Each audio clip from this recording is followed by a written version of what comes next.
Yes.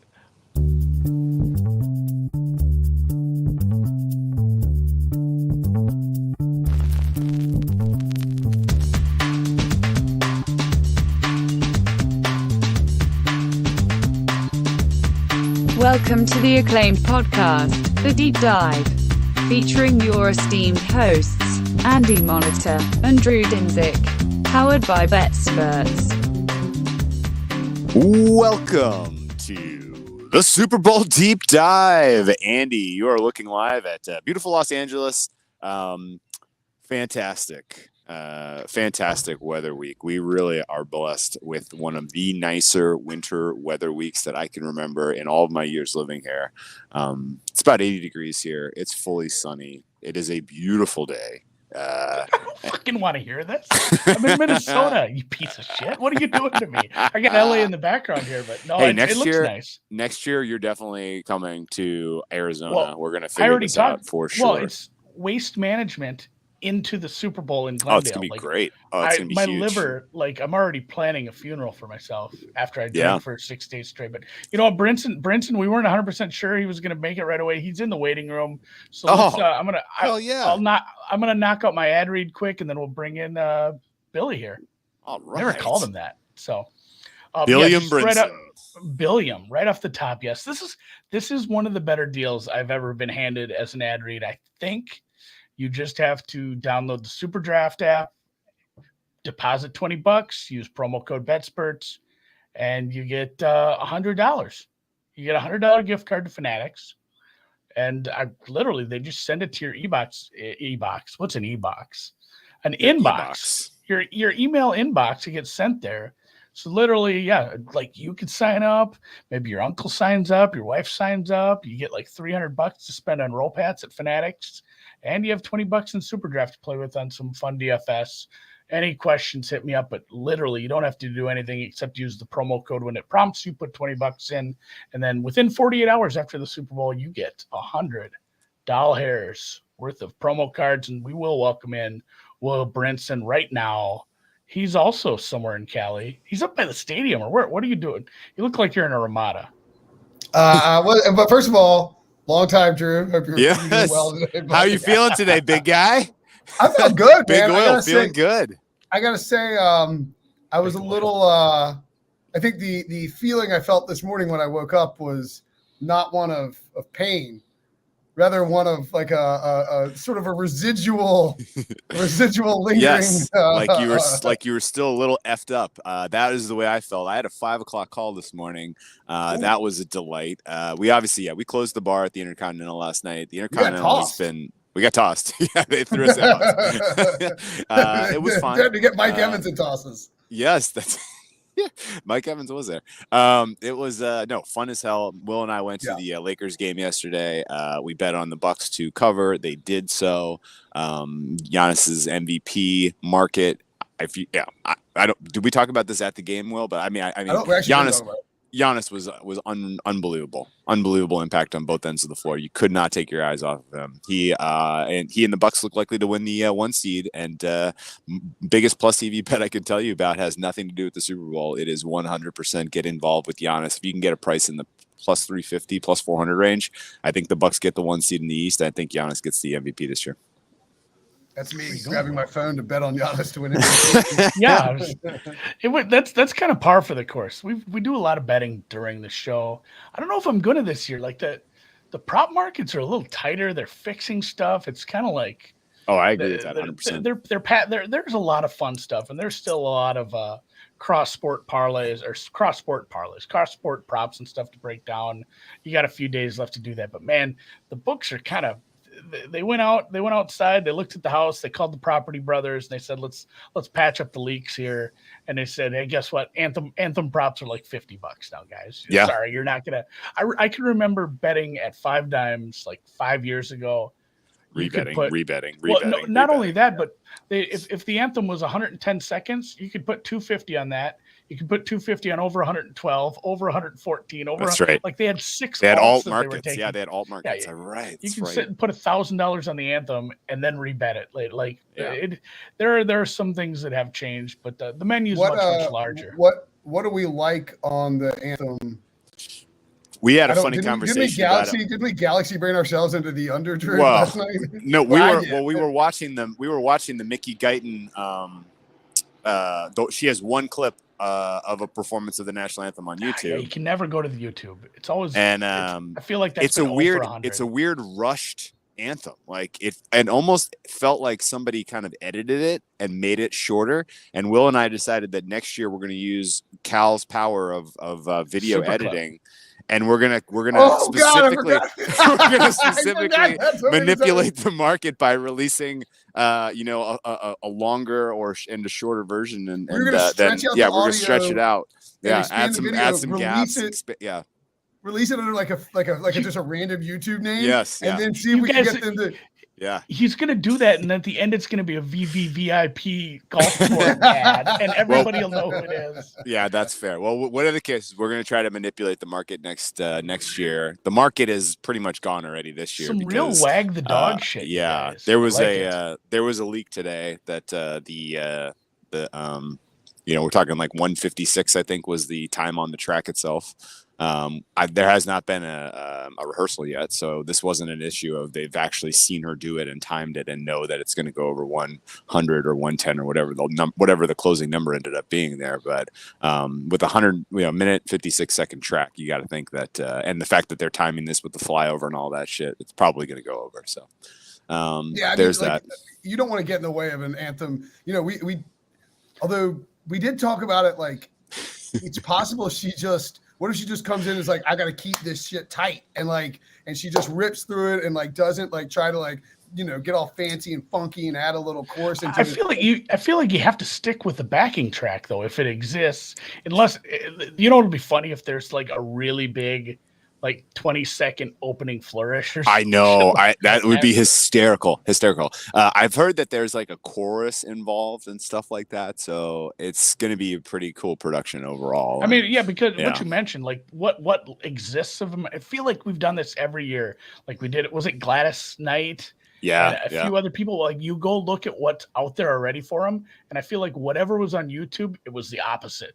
It was, and the real. It's funny we get a narrative town about fucking anthems, but the Gladys Knight narrative town was, oh man, you get people posting her Wikipedia. She's so old, she can't hold a song for 2 minutes.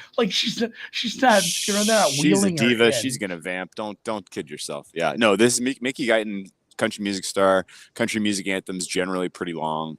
And I guess, with the backing track information leaking, I from what I can tell you, it was reputable. I don't think this is bullshit. So, if your book still has the market go for it. One other interesting thing. So we've been talking to interesting folks all week. Obviously, this is kind of a pretty concentrated convention, especially early in the week, of just smart NFL people, and there's been some smart gambling people that we've gotten some good combos with.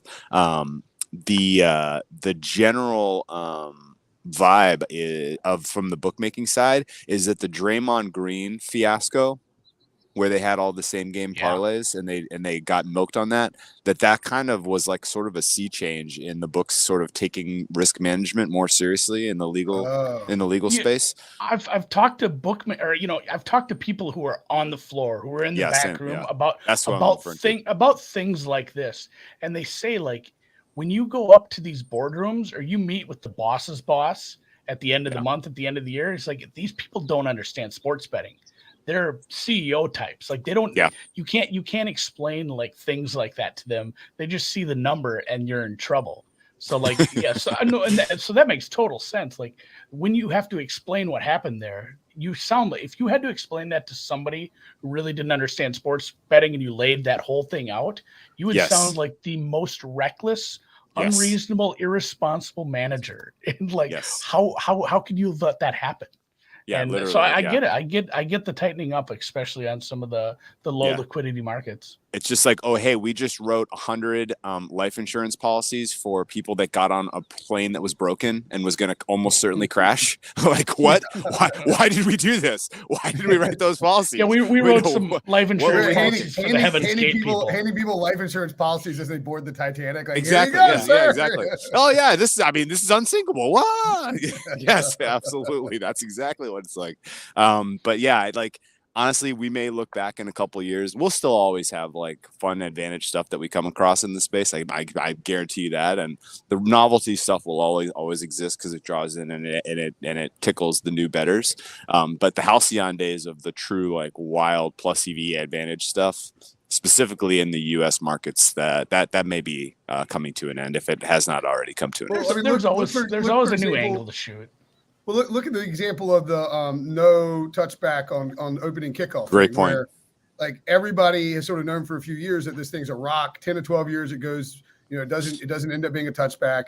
McAfee mentions it, before last year's Super Bowl. It's still open at like plus 190 or plus 160 in some spots, but it's already bet down to even money. And you can still bet it. And like, I'm going to still bet it because I want some action on it. But I mean, It's definitely, certainly, not exactly getting the best number there when you lose 60 or 90 cents on the, if you don't have bets on, at least 3 or 4 things that culminate with the opening kickoff, if you haven't like cashed or lost several what are you bets, doing with your life? Before the game starts, like, we will encourage responsible gambling, but it's a Super Bowl. Like I've bet on coin flip shit. I will always bet the anthem stuff.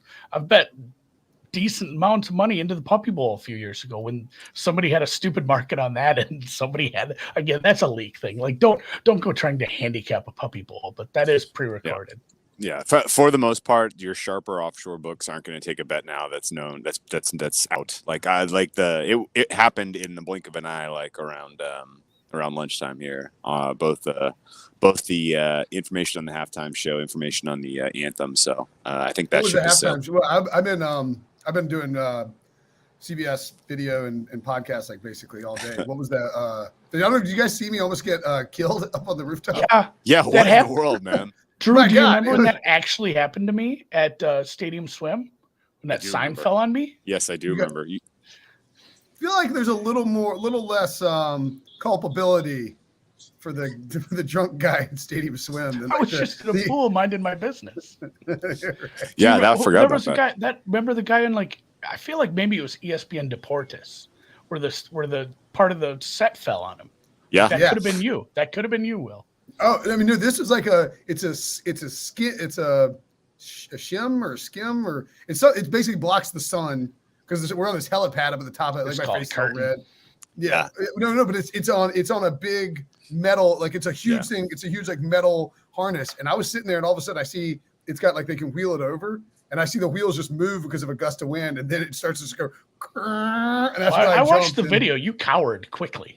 I mean, it was coming down at me. I mean, I was freaking the F out. Well, I'm just glad that you have some shim or whatever it's called to give you the sun protection because not to rub it in, but like it was a big time UV day today. UV was probably in the 9 or 10 range in terms of scale. Like it was it was Monday, nice.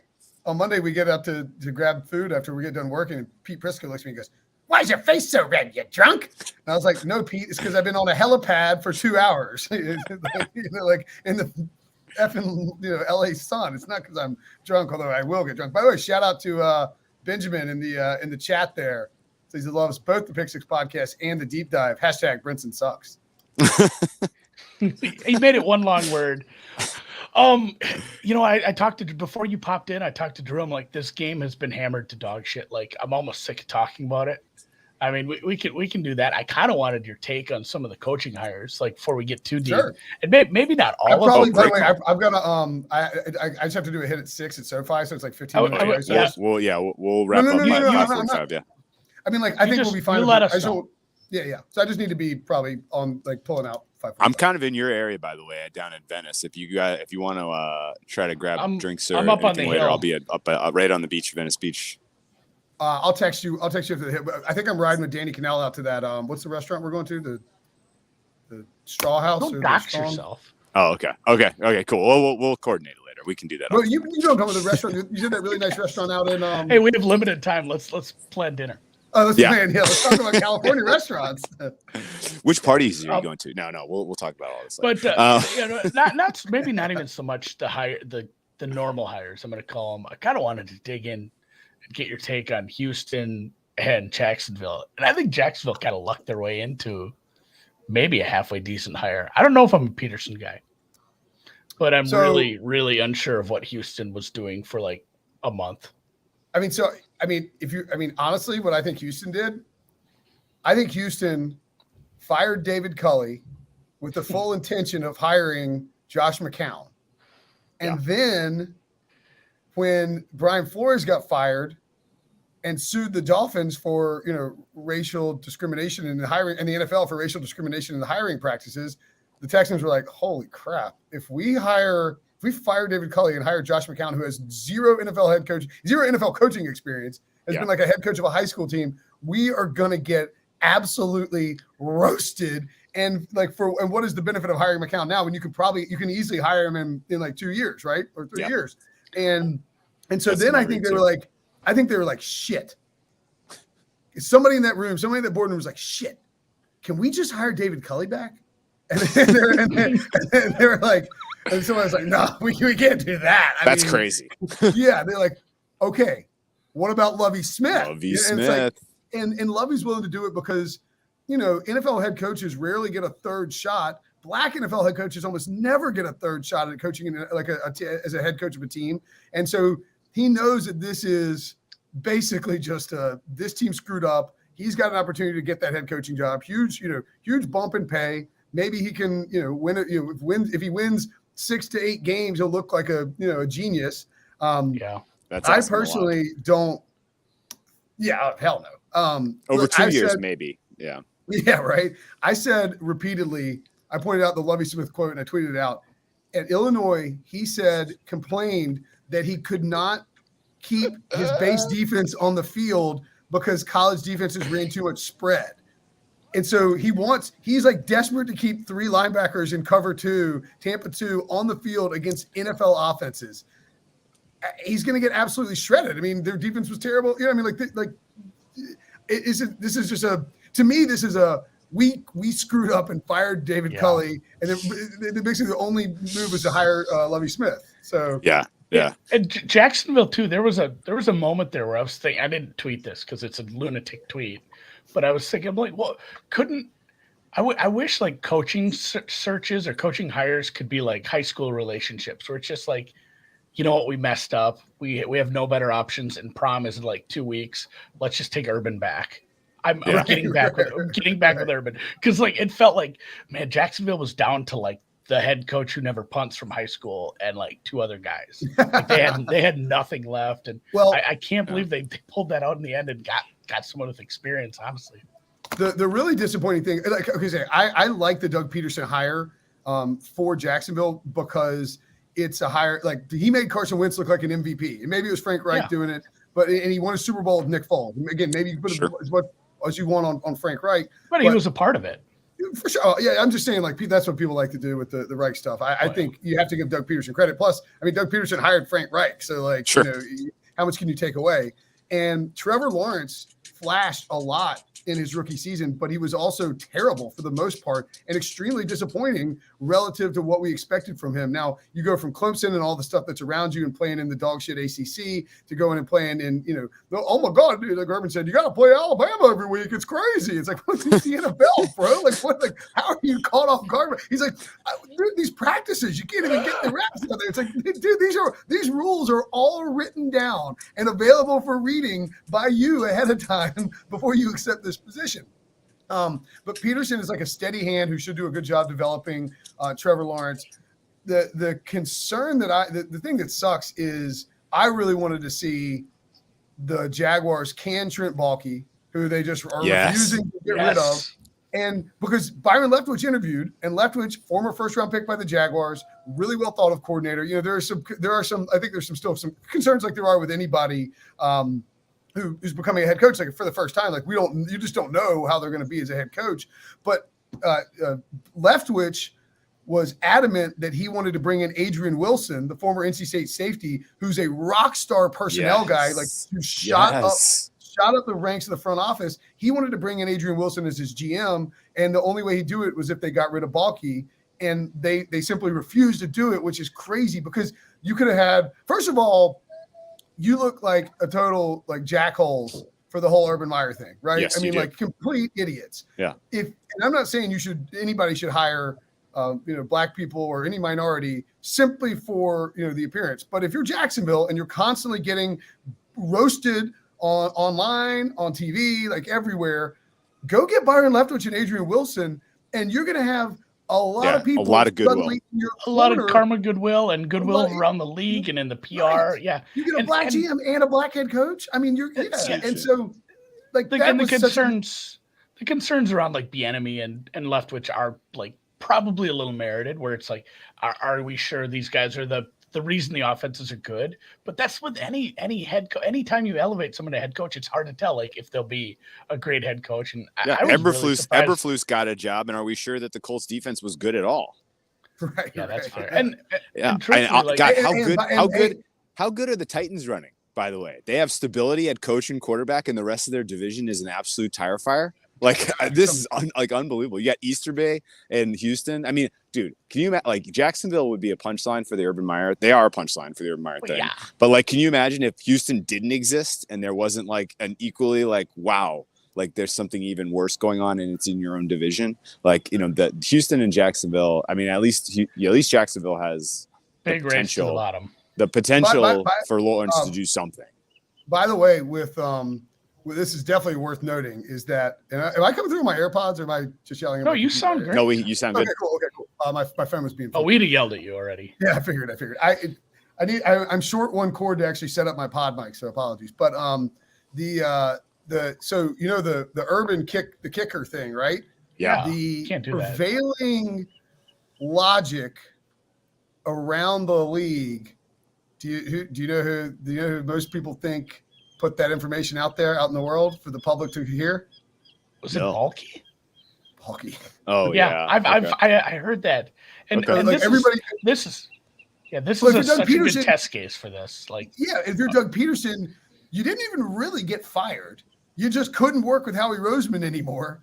And now you're going to go and work with Trent Baalke. I do wonder how that works. I can't remember. I know Jason Lockenford had tweeted about this, and I don't know if it actually came to fruition. But there was a belief that Rick Spielman, the old Vikings GM, was going to come and have a front office capacity. And I would wonder if that would be in a VP of football ops type of situation where he would provide a buffer between Baalke and they've kind of said that they're like firing Baalke without firing Baalke. They said they're going to put people in above and below him now, which is essentially just neutering him, which is fine. And which is also like, why did you stick with this guy? Yeah, who thinks this will work? Why do this? Why? And like, anyone who will ever say that, you see this argument on Twitter about like, why would anyone turn down a head coaching job? There's only 32 of them in the world, or GM. Like Byron Leftwich this happens. This happened for sure in New York, where people said, we're not going to work with we're going to work with the GM when they made the first calls. Like these people have some power when they're in this spot where they're starting to interview for head coaching jobs. They know they don't want to fuck up the spot they land in. And then, the Urban Meyer, I'd almost forgotten, like the Alabama thing you brought up. I'd forgotten that quote. It felt like he was like, do you remember this is a really old show, and I'm younger than both of you, Christ, but the I Love Lucy episode with the chocolates going down the conveyor belt. Of course, yeah. Everybody knows that. That felt like Urban Meyer. It's like this guy straight up is losing. He can't handle it. No business. And then Khan just doubled down, but like, well, it's okay. We're gonna fix this. Like, okay. Sure. So real quick, going through what we know so far, we're giving Houston a 1 for their process out of 10. Yeah. I give Jacksonville a 3 out of 10, and only because Peterson could be a good fit to develop. They also could have hired Peterson 2 weeks earlier. Of course, yeah. Given him an opportunity to go get some of the better, like a bigger. I'm going to give the Bears a 5. I'm going to give the Giants and the Vikings an 8. And I'm going to give the Denver Broncos a 6.5 because they really seem like they are putting a lot of chips on the table that they're going to get Rodgers, and who the hell knows if that's real. Yeah, they either get an 8 or a 4 depending on if Rodgers. Exactly. Oh yeah, so we put him at 5 or 6. So, put him at 6, and we'll adjust later. What about the Raiders and the Dolphins? I give the Raiders a 7.5. I like the hire McDaniel. I mean, I think McDaniel's the second time around will have learned a lot from his. Yeah, he's been around the league Dolphins for a get long a 2. time. Like, Dolphins get a 2 for their process so far from me. I think this was really, really, really poorly handled. I mean, and last thoughts on Peterson, like when that stuff came out after the tank game and after the season and the conscious uncoupling that it was, like I gained a lot of respect for him. If he was willing to like butt heads with management about doing it the way that he thought would make the football team successful, because I thought he was fine.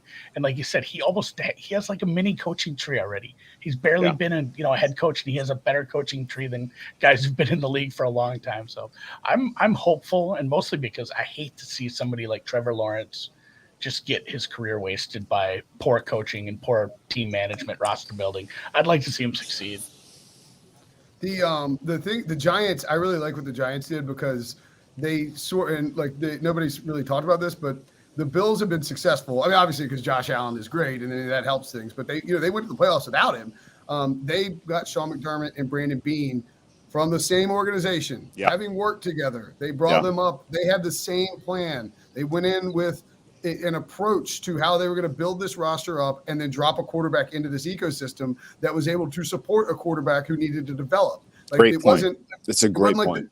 It wasn't like the Jets where you're like, hey, Sam, have fun, like figure it the hell out. And so the Giants now, even though, they have Daniel Jones there and they're going to try and make it work with him, mostly to appease the ownership, I think. And if it works out, great. But they got two guys from the Bills who have worked together in the same organization. Two guys who are going to probably approach this in a ssimilar manner to Sean McDermott and Brandon Beane. And they're going to like rowing the boat together. Yeah, like why are teams so stupid when why do you insist on hiring a GM like independent of the coach or the coach or like you fire the coach but not the GM? Like get these guys on the same page and allow them to work. Because if you have a GM who's been there for 3 years and is on the hot seat, but he gets to hire another coach, like the Dolphins, those dudes, like the Dolphins, and these people have competing interest, and just inherently because of where you are with the schedule of your, just the NFL schedule of turnover. So I really liked how the Giants did it, and I think it's annoying because I want the Giants to suck. It's funny, mostly so Nick Costas has to suffer through life. But I think he's got a couple more years of that. They're not turning it around with Daniel Jones. But good for him getting rid of the GM. Here's what we want to happen for the Giants. We want the Giants to win the NFC East at a huge price next year with like a 10-7 record. And Daniel Jones, people to talk themselves into him, and then they exercise that 5th-year option. And then they have to exercise that. They have to exercise. They have to do it now. They have to do it. You have to do it between the 3rd and 4th year. And by the way, on the Dolphins, even better, franchise them or just give them a huge contract. We forgot about the Saints too. I give the Saints a 6. Not fine. The Dolphins is annoying because I really like Mike McDaniel. Like everybody likes Mike McDaniel. And I'm annoyed that he went to a team that it's so skeezy how they apparently. I mean, if you believe the Flores allegations, I thought Dennis Allen was a smart move. You got $70 million in cap room to figure out. You have a really good defense. So promote the guy internally who probably is a good coaching candidate, but is like you say, you don't have to take every job. Dennis Allen didn't need to take the Raiders job. Yeah, that's true. That's a good point. That probably would have been a better move for him long term. And I'm glad he's getting a chance. That was kind of a disaster. I think same thing with him. And I really, really didn't like when he was back, or excuse me, the Raiders coach now, why can't I think of his name now? McDaniel. There's a McDaniel and there's a McDaniels, and that's really going to screw with my life. Very tough, very tough. But I hate and Mark Davis. And Mark Davis called him Josh McDaniel at the press conference. Oh, great. Yeah. So, but I mean, it was another rough. Yeah, it was a rough go out there, and I don't blame him for the Colts thing because I think, like we've said, he got a whiff of what was happening there, and he's like, "What? Psych! I don't want this in my life." And to be in that atmosphere with all those coaches and Belichick and all that success, like if you don't pick something up, like if this doesn't work out, then it's just like, well, he's broken. Like he was never anything. Yeah, it was the team succeeded despite him somehow. Then I think that with the way that McDaniel bringing in Dave Ziegler or Ziegler, I suck at pronunciations, even when it's my job, but bringing in Dave, I think that is a pretty big sign of maturity for McDaniels to wait until the right job to get the guy from New England. Again, same organization, you've worked with him. In Denver, things got screwed up because he had too much power over personnel and no checks and balances. He basically kickstarted the Legion of Boom because he traded a future first round pick for Alphonso Smith in the second round. And the Seahawks took Earl Thomas with that pick the next year. He traded Jay Cutler away, drafts Tim Tebow in the first round without really a plan on how to use him. And all these and he was he won a lot of games early. He was very cocky. And then, Brady Quinn said on the Pick Six podcast the other day, or maybe I guess it was last week, that when he got there for that season where McDaniel was fired halfway through, he was in Denver. And he said that when he got there, he was like shocked. He's like, whoa, this guy's on the hot seat already, just because of the way that season before ended and because he'd been so aggressive in his approach. And so I think this time around, you're going to see a more sort of subdued, I don't want to say professional, but it's sort of like Belichick learned his lesson. Like you can't just come in and be like a dick to the media. So your prediction is that McDaniels is less of a jackass this time around. Less of a jackass. Okay. And he grew up a little bit, and he purposely he's purposely built in a system of checks and balances with Ziegler there that should help him in the personnel department. Nice, man. All right, well, let's talk a little bit about this game so you can we can put a bow on the 2022 season. My perspective on this, my perspective is so freaking warped right now. Everyone we've talked to in every level who I have respect for is basically like, oh yeah, Rams, Rams dominate, right? Like there's a very lopsided opinion among the sharp and respected community that this is going to be Rams Super Bowl victory, and that obviously means a lot to me. So I am now very nervous that there's potentially something going on that we're all missing with the Bengals and Burrow. And let me pose one specific question to you. Burrow and the Bengals have sucked these playoffs, and yet they are here. What if they play a good game? Yeah, because they have had several good games during the season. Like the offense looked electric a few times, and we haven't even seen that during the playoffs, really. Maybe for you guys are media elites, and so you're not really you don't have your hand in the dirt, blue collar, hanging out with the common man like I do, fair. Right? And yeah. But I'm kidding, obviously. But I was shocked. I had Colin Bear, who's this Bengals fan that is put me on the list of Bengals haters. DM me. You're on a lot of those lists for a lot of teams. It's like Stephen A. Smith, parentheses, traitor. It's like Will Brinson, parentheses, Pick Six Podcast. The Pick Six Podcast social team sent out a tweet that's been old takes exposed 17 times. It's like Joe Burrow on a golf cart. It's like pulling into last place in the AFC North. And everyone keeps tagging me in it. I'm like, I didn't have anything to do with this. I'm going to perpetuate that myth, though. I'm going to absolutely. I feel like you're trying to rewrite history because I heard you did have everything to do with this. Yeah. How's it feel to be on the wrong side of history? I feel like producer Dan did a supercut of us doing the exact same thing. Oh, agree. So egregious. Yeah. There's a quote of me just laughing and saying, Drew, they drafted a fucking kicker. Yeah. And now he's the most important player potentially in this game. But I mean, somebody did point that out. What if it's a team? Go ahead. Sorry, my point was that he had DM'd me a screenshot of our CBS expert picks, right? All right, there are a total of, I don't know how we have 8 people on this stinking page. Of those 8 people, it's Pete Prisco, Jason Lockenfora, myself, Jared Dubin, Ryan Wilson, John Breach, Dave Richard, and Jamie Eisenberg. Of those people, what do you think the split is, Bengals and Rams? I would have said 8-2, yeah, something like that. No, there's 8 total. So 8 total. So yeah, I would say 7-1. Rams. 7-1. What? Rams. Yeah. 7-1 Bengals. What? Yeah.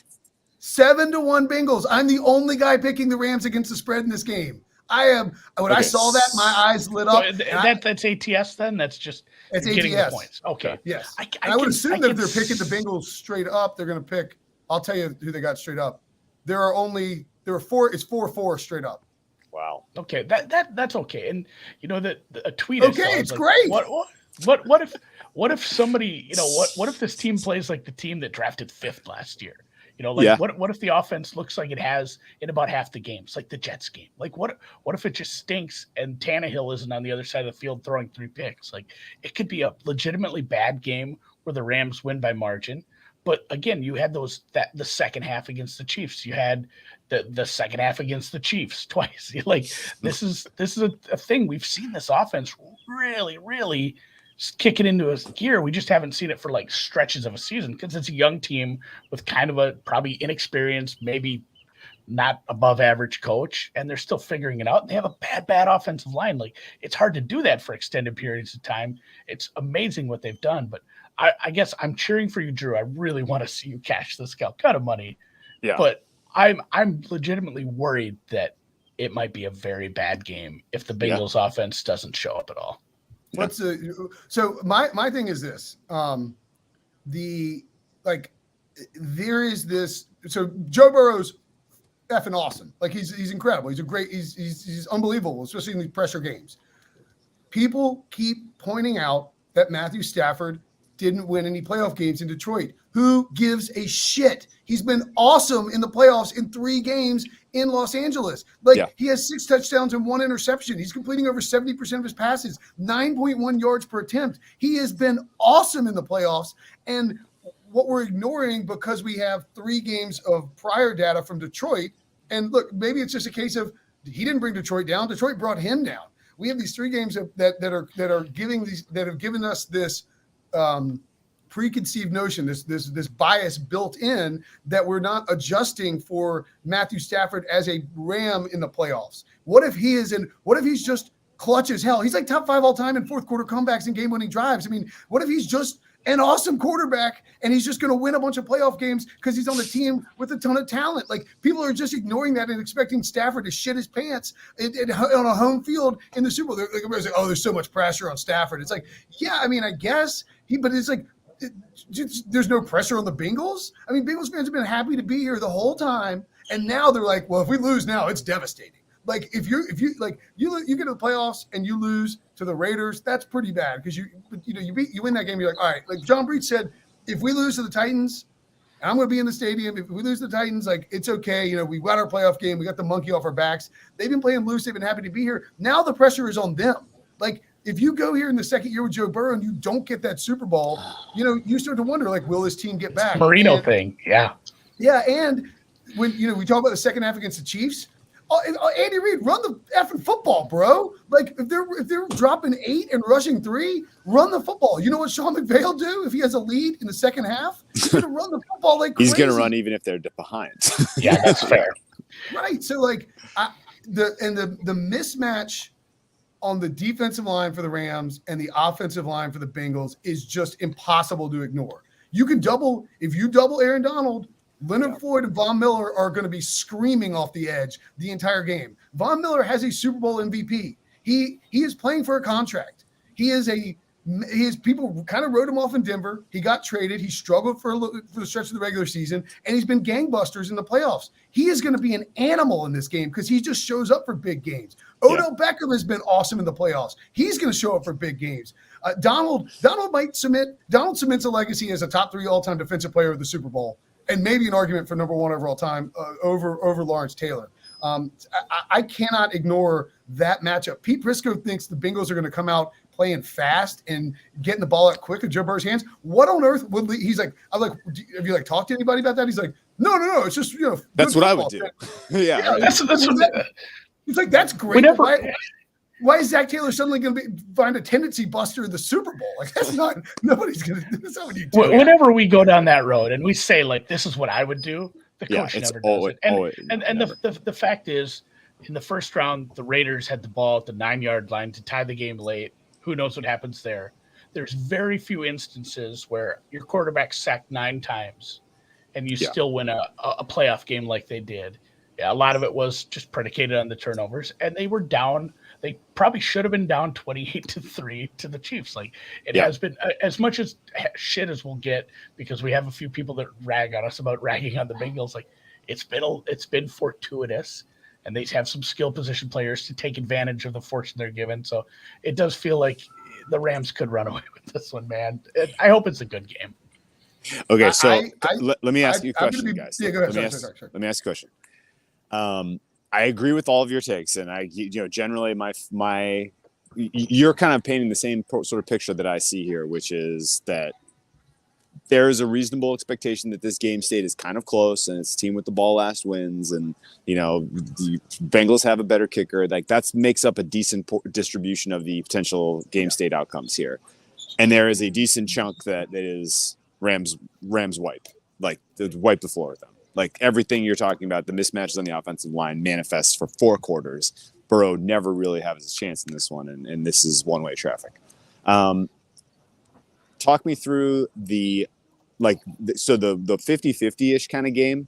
I'm concerned a little bit about the fact that Stafford was such a good fit against that Tampa Bay defense because they were aggressive, because they put their cornerbacks and safeties on islands, because they ran the Todd Bowles style defense was perfect for Stafford to carve. Like it was just, hand in glove. And this is a little different. What the Bengals have been doing lately with the rush 3, drop 8. Like if there's a bunch of backs, safeties, kind of free, like center fielders out there, just kind of spying and trying to make plays, create turnovers. Like I could see Stafford have a couple of picks in this one. And if they happen in his own territory, like deep in his own territory for whatever reason, and you give the Bengals a short field, it's not going to matter that Joe Burrow is behind an offensive line that's horrific. Like he still could get you to 20-ish points in this contest. And so like that's the concern, a little bit of the concern that I have, I guess. And I've done no hedging so far. I have no interest in betting, trying to shoot for the middle here. I don't think +4 or 4.5 is a plus EV bet on the Bengals, so I'm not going to do it. I'm going to take a little bit of pre-flop Joe Burrow to win the MVP. But I think this is a very long question when he's up against the clock, Drew. I'm going to just tell you that. Well, my ideal scenario is Rams. Like just hear me out here because I want to pivot to live strategy, right? And what is the live strategy? So, if it's a low-scoring close game, you're saying? No, I'm saying if Rams do well, like if it's like the Cardinals Rams game, and you have like a shit your pants performance in the first half out of Burrow and Zach Taylor and company. And this is like a 21-ish 3 kind of halftime score. Burrow MVP live at like 12 to 1, 20 to 1, something like that. Like, is that the live angle? They're not coming back without that. Yeah. Yeah. What, I guess just generally, what are some live game states that you can see potentially happening, and how would you approach a live market given those states? Oh, I think Rams lead. I mean, we talked about this in chat, all year long, right? I mean, like Rams lead, it's a funnel to the under, to a live under, I think. Yeah. Yeah. I mean, Sean McVay is going to, like, again, if they say they have a 21-3 lead at half, right? Just a hypothetical, or even 21-10 if you want, since that was the same setup as the Chiefs game. I think that you're going to see maybe a switch into that drop back 8, play the zone. But then again, like you're going to have Akers and Michelle, and it looks like Darrell Henderson's going to play, and they're just going to pound the ball. And so, if you can get live props, you would start to look at over for carries or over for rush yards for Rams running backs, I think, because those guys will get fed, and the live under. And Sean McVay, we saw it against Tampa Bay. Even when, like, it was all melting down around him, he didn't try to like change it up and let Stafford pass. It took the Bucs tying it up for him to get vertical, which he should have just done immediately. Like when the Bucs were coming after him, just go and go. I do wonder, the only concern with that would be, does the 13-3 score, the loss, only 3 points against Belichick, does that stick with him enough where he tries to keep his foot on the gas? I just don't think he'll tendency break in this spot either, though. He's not tendency breaking for the rest of his life. No. Okay. So I think live under, over running back carries, and then the Burrow, if it's 21-3 or 21-10 and it's Burrow's 8-1, 10-1 MVP, that's definitely a good look, because if you have a bunch of Rams, you can essentially hedge out for like everything. If you have 3 units on the Rams, you can hedge out for like half a unit basically. Yeah, basically. Okay, Andy, game state if the Bengals are converting offense early. What's your 6 o'clock hit? Will I probably need to go. I was going to say, if you got to run, you run. What is it though? Right. Just tell us what it is in case someone's living in LA and they want to hear you. I'm going to be outside SoFi Stadium talking about something. I don't know. It's your first time going to SoFi? Yeah, but I'm not going to be in there. Oh, you're not going in? Oh. Nah, I'm pretty. Twist some arms. The outside's nice cool. too. Yeah. It's nicer outside, Drew. Cool. What's your favorite prop play, by the way? Yeah, one prop play before you run. I am going. I like that over Jamar Chase rush yards 3.5 or 4.5. Oh, I think he'll get him an end around. Yeah, Spicy. I think we'll get him at least Yeah. one end around or like a jet sweep. There's going to be something built in to get him the ball in his hands in space without having to His burn limo's I honking. love that. I love that. That's Drew's getting the honk, not me. All right, boys. Hey, best of luck, man. Enjoy. Thanks, and Brinson. thanks for your time, man. Oh yeah, anytime. See you guys. All right, see ya. So yeah, I was gonna say turn the camera off in case he was like changing or something. Brinson strippers. And right. Drew, really, Yeah. I wanted to throw. I was just gonna let him run, and I'll give you my opinion. I don't really think it's worth getting cute on the hedge. Yeah. I think all of those things Will and you mentioned are just good plays where you should just be playing those anyway because they're good plays. Like those are plus CV moves. Those are plus, in those game states, those have worked out. The fact that we have two coaches that are very, very, very hesitant, like we've mentioned numerous times, to break tendency. Those are just good plays to make. Just make those independently. And if you really think you need to hedge, I don't even know if I'd get so cute as MVP.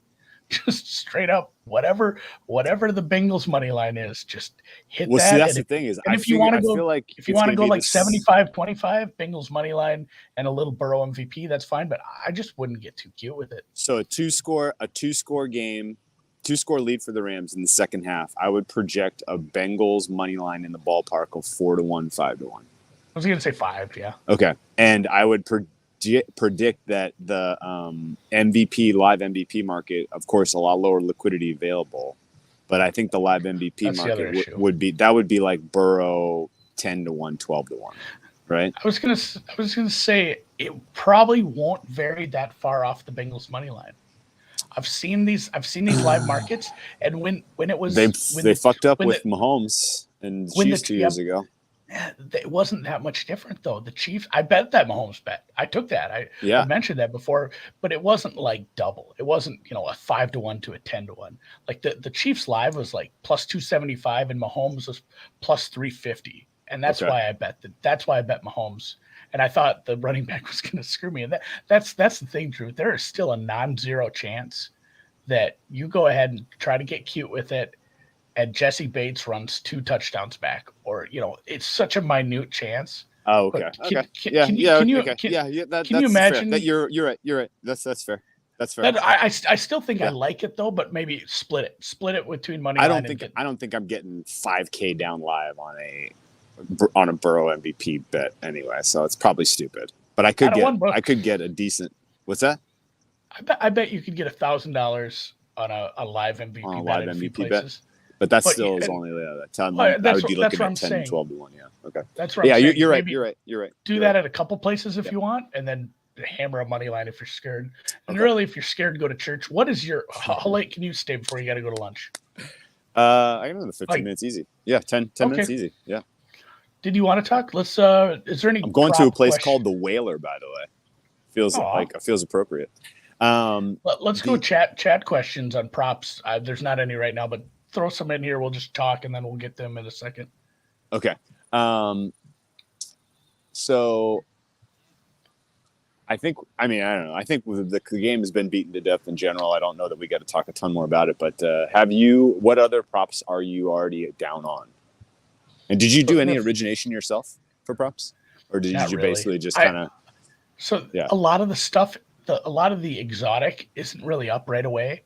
And I have a busy beginning of the week. So I said, I'm going to let the real goofy stuff trickle in and then start talking to people about some cross-sport props. Okay. Some fun ones. And then obviously any informational ones I can get down on, but it looks like those markets are so low this year. So it's the second half scoring more than the first half when it was cheap at the beginning of the week. I have a little bit on the anthem over now. I have a little bit on, God, what was it? The mix and unders.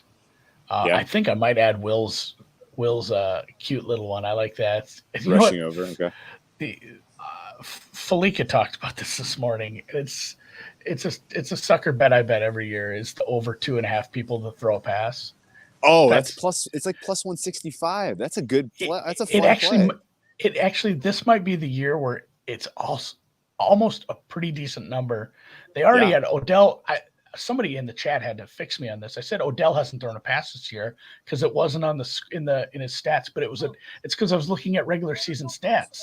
I'm like, God, I thought he did too, and it was against the Cardinals. Yeah, He threw that so touchdown pass. So like, Hecker there's been pass, Cup attempted to pass, OBJ attempted to pass, and OBJ, Higgins, right? Or Higgins. Boyd, Higgins. Yes. Yeah. So we got 4. Oh, There's been 4 already. Between these two teams. That's crazy. Well, and we mentioned too, if a quarterback kicks one to the head, or there's a bobbled snap or something. Yeah. If they have to drag Joe Burrow's lifeless body off the field at some point because he's the 18th sack for Aaron Donald, then maybe I didn't want to say it. I didn't want to say it, but man, if he gets sacked, like the odds of him making it all the way through that Titans game were pretty low. Like that was amazing. Yeah. So yeah, backup first series gets it done. So here's a fun one. Any rusher plus 100 yard over 100 yards, no is minus 180. Minus 180, okay, that's not bad. I don't think that anybody gets there. Let me ask you about my biggest proposition. I don't know that we've talked about this, and maybe I don't know if you've heard me make this case before on any of the stuff that I've done. Bengals to make the longest field goal. What's your fair price on that? Probably minus 130. Okay. I said it was good up to minus 135. I think my fair is actually closer to minus 200 though. I think with 2 weeks to heal. Okay. For Gay, it's like we talked about Daniel Berger today. There's no real injury report on golf, so nobody knows if Daniel Berger's healthy or not. If he's healthy or not, yeah. Yeah, there's no real injury report last week. Like you get the injury report this week. Like that it's really hard to tell what's going on. And I know he was a little dinged up, and he's clearly the worser of the two kickers. But a lot of it is just going to come down to luck. Like there's a non-zero chance that like I need to know if, let's say, McPherson doesn't kick any, is this graded a loser if Matt Gay kicks a 20-yarder? Yes. I'm assuming. So there's a non-zero chance of that. There's a non-zero chance of, like, they kick 3 30-yard field goals and, the Rams end up with a 32-yarder. There's many a slip twixt the cup and the lip on this, but I'm agreeing with you pretty hard, and I think my number's probably a little light now that I'm at. Well, it'd probably be minus 140. Minus 145. And McPherson's just been so good. He's been so good. And honestly, like Taylor has the confidence to trot him out there to attempt a 50-yarder. He's going to do it if the opportunity arises. The situation in SoFi is conducive to long field goals made. So that's the other thing. It's indoors. Yeah. And Gay, the problem isn't his ability to make a field goal. It is the injury. And I think realistically, after seeing what happened in the Bucs game, after trotting him out there to attempt a 50-yarder in the Niners game, the idea that McVay even pulls the trigger on a long field goal attempt, I think, is pretty low because he's a conservative guy in general. So yeah, that's true. Yeah, and I think there were places that had that at even money to start. I know. That's where most of my bets were. I don't know why they hung that like that. I don't get it. Yeah. It's not a 50-50 prop at all. No, it's heavily tilted towards McPherson. The opening touchback thing. This is again we're talking about. This has had a lot of buzz. This has had a lot of buzz. It's a hot button topic because gambling has become such a mainstream thing now, and it used to be something that gambling circles people texted each other about, and now you have a former punter with a really big audience talking about it on a major show sponsored by a sportsbook, and that number gets beat to absolute shit because. And I don't blame him. That's a fun thing to talk about. It's his brand. That's fun that he gets to talk about a kicking prop and it's getting all this steam. But that's why some of these markets are ruined. Like you're probably not ever going to get a great number like you did 5 years ago on the opening kickoff because, like we've mentioned and people have talked about this, it's that ball is getting used once and then it's getting sent to Canton. Like that's just. It's a one-time use. They're not going to get to play with it. It is everyone's mentioned it's hard as a rock, and it's probably going to get run out. And also that the high, even if it does go in the end zone, like those guys are jacked up. He's running that out anyway. That's a great call. That's a great point. Yeah. It's probably a good one. And hey, I agree. Go ahead. What's your expectation for first quarter under? Do you think this is a grind to start? I think so. That one's so automatic in general. It has been just so automatic, and every year you think about it, like, is it just too easy? Yeah. And you probably have to bet it anyway. Just teams are tentative, like a title fight where they're feeling each other out, a little less aggressive. There's no reason to be aggressive quite yet. And, I think it's probably fine. Look at the numbers, make sure you're getting the best of that. I think there's a little bit of difference from book to book, but it usually does just stay under. There's so many people went over that with like the Patriots Super Bowls. I remember like Tom Brady's Super Bowls, like he's never scored in the first quarter. Fucking, it's not just Tom Brady's Super Bowls. It just seems that way because he's been in half of them for the last 20 years. It's all of them. They're all those, unless the ball goes through Peyton Manning's legs, like they don't get a lot of scoring in the first quarter. So that's right. I'm fine with the unders in the first half, first quarter even. Okay, cool. Under for the game in general? Good. Yeah, is that the best bet on the board in the big markets? Probably the 50. The people that get 50s, kudos. Yeah. The more I look at this, it just really, really feels like there's. I mean, what would you put the probability that the Bengals offense has one of those days? Like lights it up for 30 something. Yeah, Burrow does the thing, and for some reason they've had two. That's the thing. They've had 2 weeks, and they've watched them all season. They know who the receivers are, the Bengals. Like, they have to have a plan honestly, for that. Like the Rams defense is full of very talented players, and they don't get beat that way, really. So it's. I think if the Cincinnati Bengals get to 20 points in this game, I will tip my hat to them. I think that's like about what you can expect from them out as an output, and the low end, there's a long tail to the under there. Like that, they might not score a touchdown in this game. I wouldn't be shocked. And a ton of that comes down to just because the Bengals, to me, as an offense, are a team that hits home runs occasionally if they're going up against a certain style of defense, like the style of defense that the Ravens run. Rams don't run that style. Rams can generate a shit ton of pressure with just rushing 3 and 4, and they can kind of let their defensive scheme flex a little bit in the passing game. They're not great on the second level in terms of stopping yak, but I do think realistically the Bengals are going to be maybe able to look good offensively between the 20s, but once you're in the red zone and the field's shorter, I don't see the Cincinnati Bengals team being especially effective at all, and I think they're mostly going to end up with long field goal attempts out of any drive that has success. No, I mean outside of drives that have started due to a turnover by, let's just face it, the Chiefs or the Titans, it's been a lot of that where the offenses look good between the 20s, like you mentioned it. It's crazy how much darker it's gotten over the hour we've been on. Like the sunset behind you is gorgeous. Man. It's crazy. You're looking at Malibu. You're looking at the Santa Monica Bay. It is a hell of a night. I think that's about all I have. Out of bounds kick would be a push. I'm not sure. I think out of bounds kick would be. That's not a that would touchdown. be not a touchback. No, yeah. And you know what's funny about an out of bounds kick? One of our mutual PFF Martin guy does funny, interesting, origination and tweets are very original stuff. Golf and snooker. Yeah, very original stuff. I like his account a lot. PFF Martin tweeted a breakdown of his fares for the first penalty. Did you see that? And he he had big value on any other penalty. See that market though. Basically any other. I think it was a Betfair market. Weirdly. He had big time value on any other penalty, and out of bounds kickoff would qualify as an any other penalty. So I'll be cheering for the first kick to go out of bounds. And honestly, if it's Matt Gay doing the kickoff, that's live. Matt Gay almost kicked one out of bounds against the Niners. That would have been an absolute backbreaker.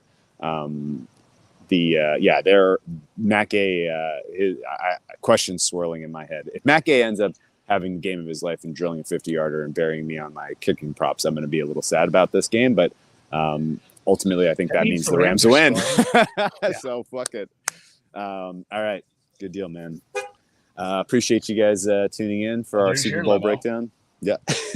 This is going to be a great game. I'm going to be nervous as shit. We're going to go live. Oh, yeah. Let's talk about our live plan.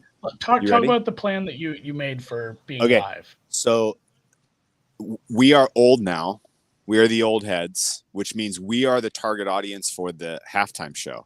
and they put together a halftime show that I very much want to watch myself. I am very excited to see this halftime show myself for the first time in a long time. Yeah. And I'm sure a lot of like our demo of listeners feels similarly. So here's what we're going to do. We're going to go live at the 2-minute warning commercial break. And we are going to talk about the first half of the game, talk about what we expect the second half numbers to look like based on the live market, and we're going to just mention a couple of angles, and then after the halftime show is over, we're going to come live again and kind of let that bleed into the third quarter. Does that sound like a good plan? I think so. I really do want to watch. I mean, I grew up with Eminem, and I had the Chronic on cassette tape. Oh shit! Yeah. I still might somewhere. Yeah, I waited in line. I waited in line and was not allowed to buy it because of parental advisory. Because I think I was 10. I was there for Dre Day. My last album was the Chronic. Yeah. So check us out at the 2-minute warning if you want some insight in terms of where we're going to end up betting the second half, and then we'll come back and close the loop after the halftime show's over, and we'll let that play in the third quarter. And I am not going to the game this time, so I will be in the comfortable confines of my studio. I don't know where I'll be. I might be out on the boat. I think I'm going to do a Super Bowl party at home because, again, I'm an old head, and I'm just going to straight up make nachos, baby. It's pretty hysterical that that we're now the target audience for the halftime show. We're in that demo. I remember a million years ago being like, the Eagles, really? Who wants to see the Eagles? They're so old. And now there's probably people who are like, it's funny that you were the dude for Halloween 2 years ago, and now you're crapping on the Eagles. That's good. Get out of my peaceful, easy cab.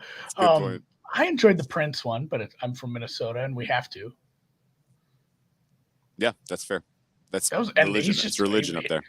And yeah, he's a very talented artist as well. So, all right, you know what?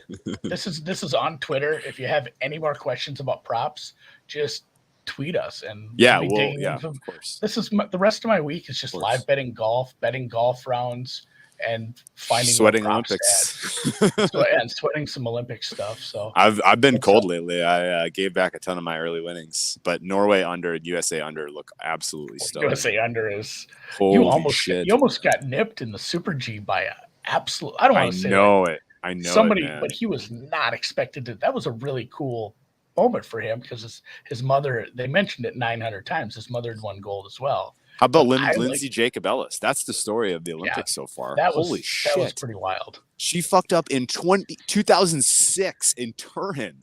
It has been a million fucking years since that blunder. To come back and win gold at her age at this point. Unbelievable. 2006. That was 16 years ago.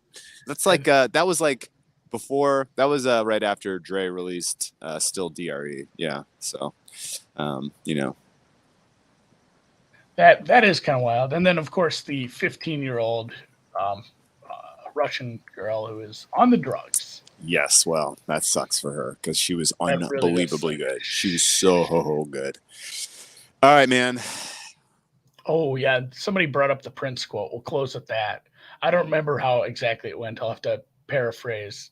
Is Drew even there? Did he just walk away? Yeah, no, I'm just giving you guys a view of the sunset. It's so dark. You can't see me anyway. But yeah, somebody went to Prince to let him know it was raining before he went out for halftime, and he just did. They said it was just like on the Chappelle show where he just like looked at him and said, "Can you make it rain harder?" just a lunatic. Love that guy. So hey, have fun the Super Bowl. Like I said, tweet us if you have any more props you want us to chop it up with you on, and we'll see you at halftime. A little before 2-minute warning. See you guys. Best of luck, guys. Let's go Rams. Go get inside, Drew. You look cold. I'm not cold, man. I have a very nervous energy right now. It's a long time till the Super Bowl. You got a whole golf tournament yet. I thought I was going to kind of cool off, like chill out as like my work responsibilities kind of wound down throughout this